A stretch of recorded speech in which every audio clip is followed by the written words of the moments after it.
인수 공통 감염병이라는 말을 들어보셨나요? 그럼요. 동물과 사람 사이에서 전파될 수 있는 감염병을 말하는 거잖아요. 맞아요. 현재 우리나라는 법정 인수공통 감염병 13종을 지정해 관리하고 있는데요. 이는 사람과 동물이 밀접하게 생활하는 환경에서 감염병을 예방하고 효과적으로 대응하기 위해 꼭 필요한 조치예요. 그렇다면 가축을 키우거나 숲이나 풀이 많은 곳에서 작업할 일이 많은 농업인들은 감염 위험이 더 클 수 있겠네요? 맞아요. 일부 감염병은 치사율이 높고 예방 백신이나 치료제가 없는 경우도 있어 더욱 주의가 필요해요. 그렇다면 예방이 무엇보다 중요하겠어요. 맞아요. 다행히 예방 수칙을 철저히 준수하면 대부분의 감염병을 막을 수 있어요.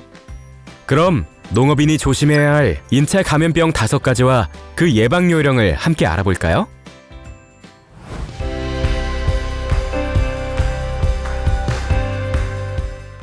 우리나라에서 발생하는 대표적인 진드기 매개 감염병은 쯔쯔가무시증과 SFTS, 즉 중증 열성 혈소판 감수 증후군을 꼽을 수 있는데요.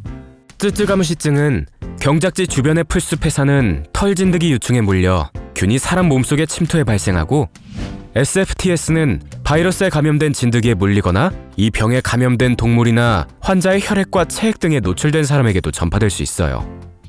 그리고 진드기 활동이 왕성한 봄부터 가을까지 논과 밭작물 재배는 물론 과수와 임산물 채취 때에 특히 감염률이 높죠. 만약 감염되면 어떤 증상이 나타나나요?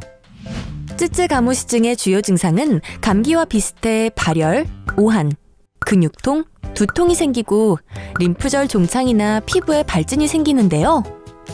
잠복기는 10일 이내로 증상이 발생하면서 진드기 유충에 물린 부위에 검은 딱지가 생겨요.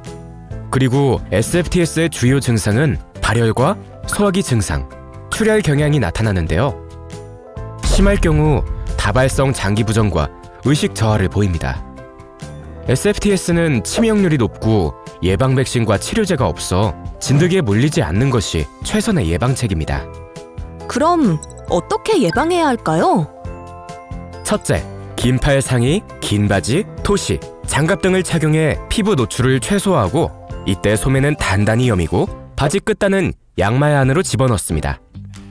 둘째, 작업 중에는 풀숲에 옷을 벗어놓지 않고 휴식할 때는 돗자리 등을 사용해 지면과의 직접 접촉을 줄이며 되도록 풀숲에 가까이 가지 않도록 해야 해요. 셋째, 작업 후에는 바로 목욕이나 샤워를 하면서 작업했던 과정을 떠올려보며 진드기에 노출되기 쉬운 신체 부위를 꼼꼼히 살펴보고 물린 흔적이나 가피, 즉 딱지가 있는지 반드시 확인해야 해요. 그리고 사용한 작업복과 속옷, 양말, 토시 등은 귀가 즉시 일반 의류와 분리해 세탁해주세요. 마지막으로 작업이나 야외 활동 후 최대 2주 이내에 증상이 나타나면 즉시 가까운 의료기관이나 보건소에서 진료를 받아야 해요.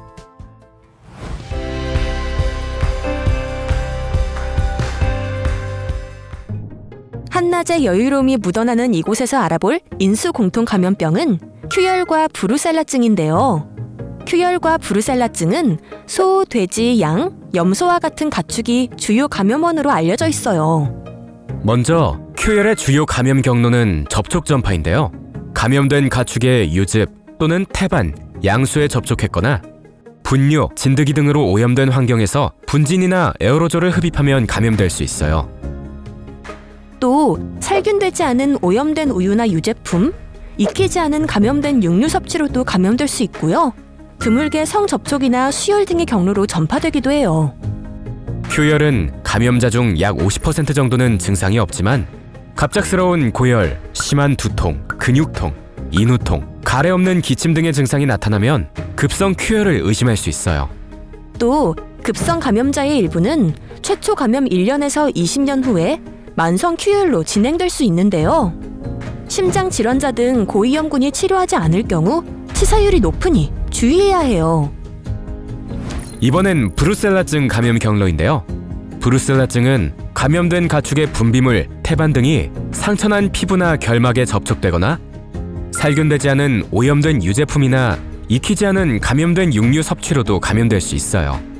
그리고 브루셀라균에 오염된 축산업 현장의 먼지를 흡입해서 감염될 수도 있습니다.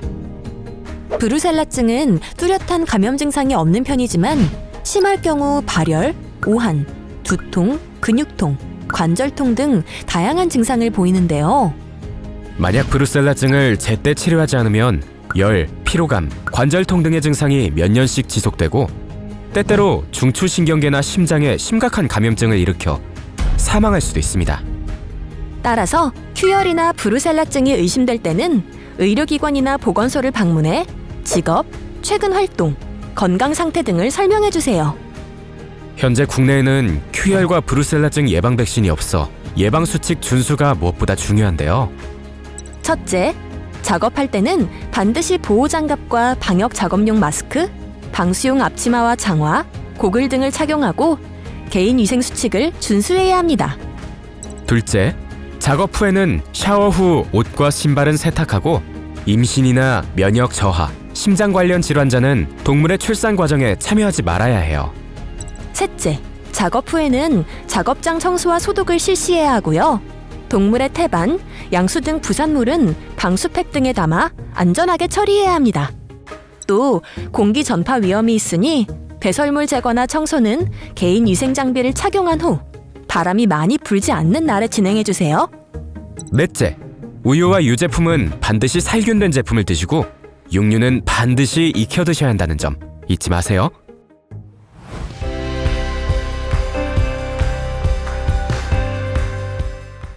이번엔 조류 인플루엔자에 대해 알아볼까요? 조류 인플루엔자는 바이러스에 감염된 조류나 포유류 등에 직간접적으로 접촉한 경우 감염될 수 있습니다.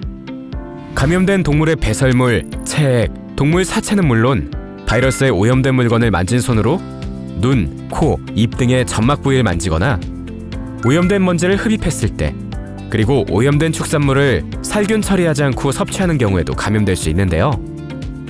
사람에게 조류 인플루엔자가 전파되는 일은 드물지만 조류 인플루엔자 바이러스는 조류 외에도 젖소, 고양이 등 포유동물과 사람에게도 감염될 수 있어 고위험군에 속하는 농장 종사자나 살처분 참여자 등은 각별한 주의가 필요해요. 따라서 작업 후 섭씨 38도 이상의 발열, 근육통, 기침, 인후통, 결막염 등과 같은 안과 증상 중 한 가지 증상만 있어도 보건소나 질병관리청 콜센터 1339에 즉시 알려야 하고요. 증상이 나타나면 가족 등 다른 사람과의 접촉을 피하고 기침이나 재채기를 할 때 입과 코는 가리며 관련 증상이 있는 경우에는 마스크를 착용해야 해요. 그리고 증상 발생 48시간 안에 항바이러스제를 처방받고 용법과 용량에 맞게 복용해야 합니다. 그럼 조류 인플루엔자는 어떻게 예방해야 하나요? 얼굴, 눈, 코, 입, 휴대폰, 음식 등을 만지기 전에는 반드시 비누로 손을 씻어야 하며 살균하지 않은 생우유는 섭취하지 않고 육류는 익혀서 드셔야 안전합니다. 또한 건강 상태를 확인하기 어려운 야생 조류나 길고양이의 사체, 분변 등은 절대 만지지 말고 관계기관에 신고해 처리하도록 하고 젖소 농장의 경우 갑자기 산유량이 감소하거나 원유 상태가 이상하면 가축 방역기관에 신고한 다음 조류 인플루엔자 검사를 의뢰해주세요. 조류 인플루엔자를 비롯해 모든 인수공통 감염병의 가장 좋은 예방법, 그건 바로 개인 보호복 착용인데요. 작업 중에는 오염된 환경에 노출되지 않도록 개인 보호복을 지속적으로 착용해야 합니다. 따라서 보호복 착용 전에 물을 마시고 화장실에 다녀옵니다.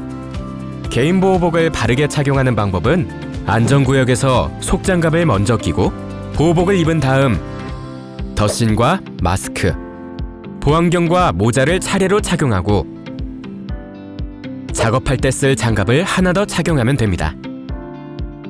작업이 끝난 후에는 오염된 보호복을 잘 벗어야 하는데요. 오염된 보호복을 벗을 때는 지정된 장소에서 먼저 덧신끈이 있는 경우 한 손으로 끈을 제거한 다음 겉장갑의 외부 접촉 부위를 최소화한 채 뒤집어가며 벗어줍니다. 이후 보호복을 벗고 보안경과 마스크, 속장갑을 순서대로 벗어주세요. 또 작업 후에는 손을 비누로 충분히 씻고 비누가 없으면 알코올 손소독제 등으로 손을 씻는데요. 눈, 코, 입을 만지지 말고 되도록 빨리 샤워하는 것이 좋습니다. 최근 기후변화에 따라 야생동물 서식 환경이 변화되고 야생동물 매개 질병의 지역적 경계 역시 바뀌면서 인수공통 감염병 예방에 대한 필요성이 더 높아지고 있는데요. 전 세계를 공포로 몰아넣었던 몇 차례의 감염병 사례에서도 경험했던 것처럼 최고의 예방은 예방 수칙을 철저히 지키는 일이라는 것을 꼭 기억해 주세요. 개인 보호 장비 차기 순서를 다시 한번 정리해 보겠습니다. 1. 차기 시 각각의 체크리스트를 꼼꼼하게 확인하여 감염원 노출이나 오염이 발생하지 않도록 합니다. 2. 손을 손소독제로 깨끗이 씻습니다. 3. 그 다음 속장갑을 착용합니다. 4. 후드 부분을 제외하고 보호복을 차기합니다. 5. 신발을 신은 채 보호복 위로 더신을 착용한 뒤 끈이 있는 경우 앞으로 묶어줍니다. 6. 다음 마스크를 착용한 뒤 코 주위와 얼굴에 맞게 잘 눌러주고 입으로 바람을 불어 착용이 잘 되었는지 확인합니다. 7. 얼굴이 가급적이면 노출되지 않도록 보안경까지 착용을 하며 8. 머리카락이 나오지 않도록 보호복 후드를 착용합니다. 9. 마지막으로 보호복 소매가 덮이도록 겉장갑을 착용합니다. 10. 보호복 차기를 마치면 거울을 통해 미비한 곳을 확인하고 시야와 호흡, 움직임 등을 다시 한번 확인합니다. 개인보호 장비 탈의 순서입니다. 1. 탈의 시 매 단계별 손위생을 실시합니다. 2. 먼저 보호복 오염 및 손상 여부를 확인하고 소독 티슈로 오염 부위를 닦아냅니다. 3. 더신 끈이 있는 경우 한 손으로 끈을 제거한 후 겉장갑의 외부 접촉 부위를 최소화한 채 뒤집어가며 벗어줍니다. 4. 상의 중간 부분부터 한쪽 손으로 지퍼 덮개를 떼어준 뒤 지퍼를 내립니다. 5. 이어서 후드를 포함한 보호복은 안쪽에서 바깥쪽으로 말아가며 더신까지 탈의합니다. 6. 상체를 최대한 숙여 눈을 감은 채 보안경을 잡고 길게 늘려 한 번에 벗어줍니다. 7. 마스크 또한 눈을 감고 길게 늘려 한 번에 벗어줍니다. 8. 마지막으로 속장갑을 뒤집어가며 벗어줍니다. 9. 모든 탈의 후 손소독제를 이용해 손위생을 실시합니다. 10. 눈, 코, 입을 만지지 말고 되도록 빨리 샤워합니다.